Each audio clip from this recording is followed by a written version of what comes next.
Join me in welcoming Miss Angela Foster White. I thought it was about graduation.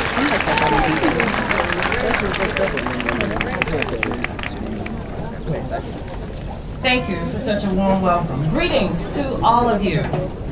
It is indeed a pleasure and an honor to stand before you. I want to first thank the principal of Warren County High, Ms. Carolyn Fawcett, for the invitation. Thank you very much. Also, I want to thank and, of course, honor our superintendent, Dr. Spain, our other distinguished guests here today, faculty, parents, and family, and, of course, to the class of 2009. Greetings to you.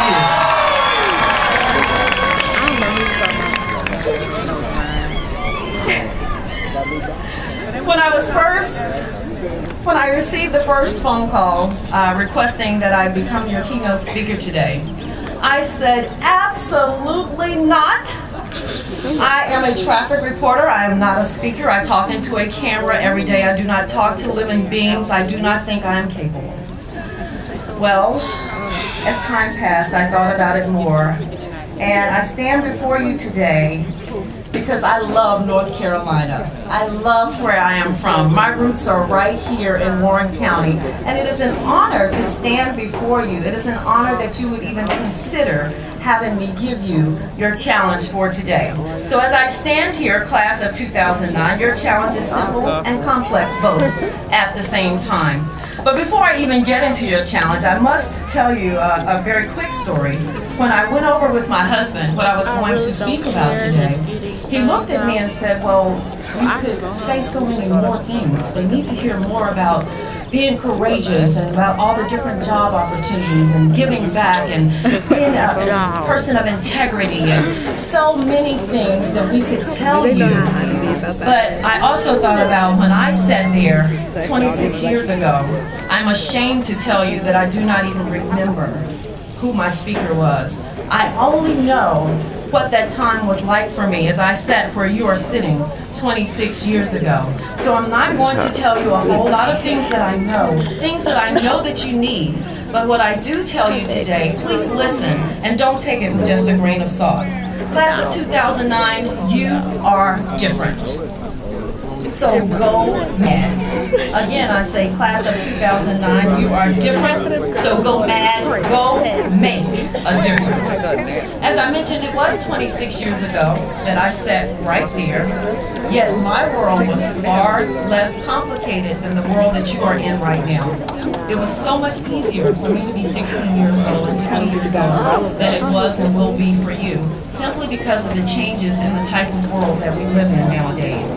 As a matter of fact, when I sat there 26 years ago, there was a new phenomenon, but only people who live in the city limits of Warrenton could get this new phenomenon. It's called cable.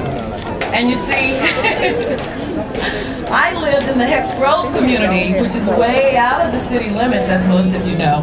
So we couldn't have cable. So just 26 years ago, as I sat there, I only had 3 TV channels to watch. I had no personal computer. There was no such thing as a PC. Yeah, we had WB, our World Book Encyclopedias, but we had no personal computers. You are different. You are so very different. That's why it is up to you to go make a difference. My brain could not even fathom the thought of connecting with someone around the world just by sitting at a desk and plugging in a computer. You're entitled to things like cell phones, iPods, social activities that I could not dream of until after I had graduated college even. Instant access to information anywhere.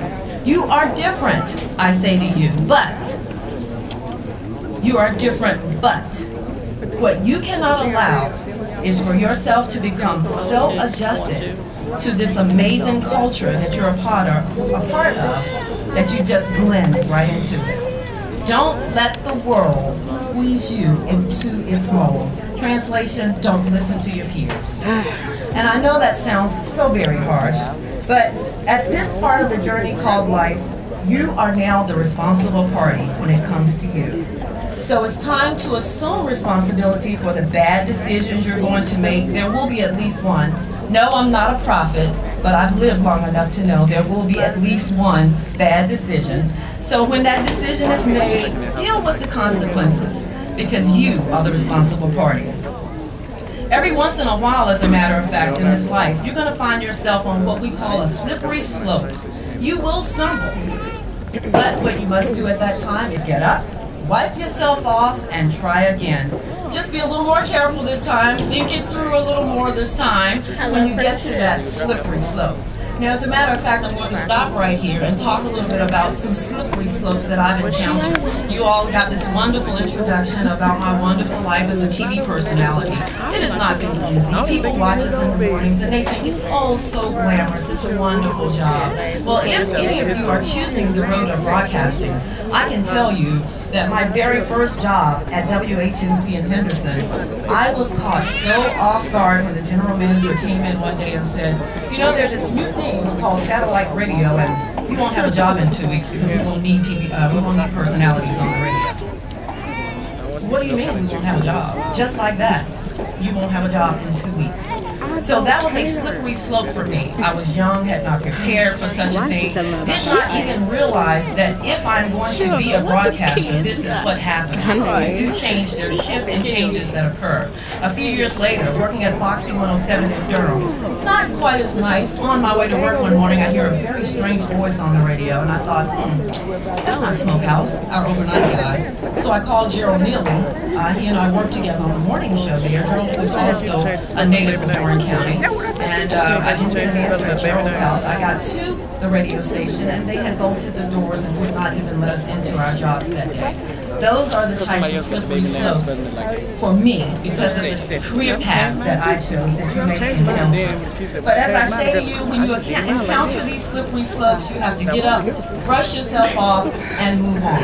Now I got a dose of reality TV for you very quickly.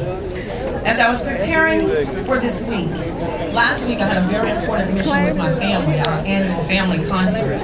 I got that out of the way Sunday, went to work Monday, only to find out Channel 2 will not be using my traffic company after this week. So, a dose of reality that came right when I was least expecting it. I knew that someone would stand here and introduce me as the morning traffic reporter for WMAR, yet Friday was to be my last day. It's a slippery slope, but I'm prepared because that's what you have to do in life. I will get up, I will brush myself off. As a matter of fact, there's already been talks of an audition at another station in Washington, D.C. And that is what you have to do.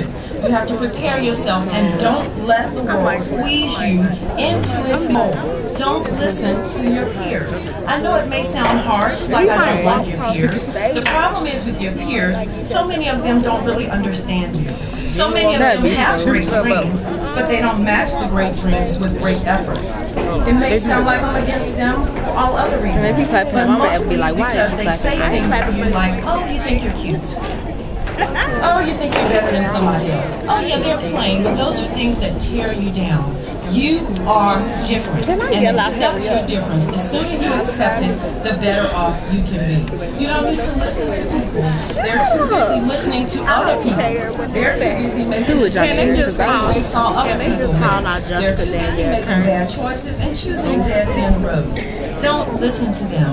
You are different, so go make a difference. You can decide right here, right now, to be an ambassador to your generation in this lost world we live in. Acknowledge your difference, as I said. Accept it and make a difference. I'm reminded very quickly, I know it's very warm and I do not want to wear on your patience, but I'm reminded of a time when I was in college at the University of North Carolina. And I believe it was the very first time that I honestly had to accept that I was different.